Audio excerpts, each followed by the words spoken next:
The performance of modern processors is limited by the maximum temperature that still enables reliable operation.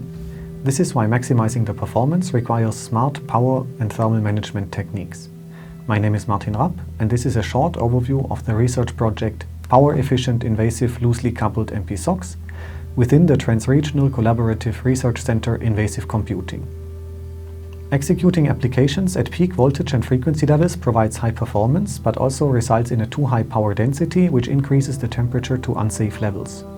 In this case, the on-chip thermal control unit throttles the chip to avoid damage, but this also greatly reduces the performance and is unpredictable. The first method how system-level resource management can optimize the system is to reduce the frequencies in a controlled manner to achieve the best trade-off between performance, power, and subsequently temperature. On top of this, application mapping and migration can be used to better distribute the heat across the chip or to select the best suited core type in a heterogeneous processor. However, these optimizations are difficult because modern systems run many applications in parallel. In addition, modern processors and applications are complex, and management needs to cope with all kinds of scenarios. As a consequence, it is not clear how to optimally select the voltage and frequency levels per each core, and how to map applications to cores or even adapt the mapping dynamically at runtime to changing conditions. Within this project, we aimed at fully exploiting the potential of multi-many-core processors using smart system-level resource management.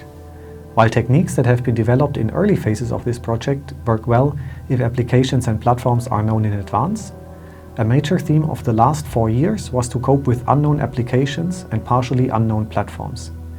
This has been solved with machine learning, which has several advantages, such as enabling black box modeling of the complex properties of applications and platforms, or being able to use existing hardware accelerators. Our techniques can be classified in 3 patterns. The first pattern is to directly learn management policies.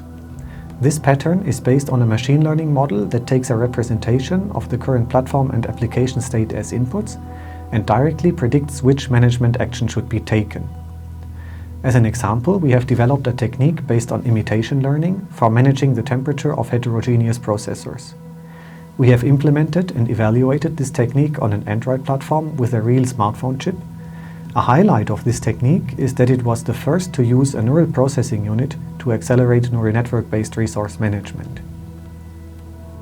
The second pattern uses a machine learning model to predict the impact of management actions. Thereby, a classical algorithm creates candidate actions, passes a representation of the current state and the candidate action to the model, and the model predicts the impact if this action would be executed. Finally, the action with the best predicted impact is selected. As an example, we have developed a technique for application migration, where a neural network model is trained to predict the performance of an application after a potential migration. Finally, the last pattern uses a machine learning model to estimate unmeasurable properties of the current platform and application state, or to predict future platform and application states. These predictions augment the available measurements. One example is a technique that forecasts future power consumption based on previous power traces using a recurrent long short-term memory or LSTM neural network. Overall, our research within this project has been highly successful, with many publications in top-tier journals and conferences, and working prototypical implementations on real hardware.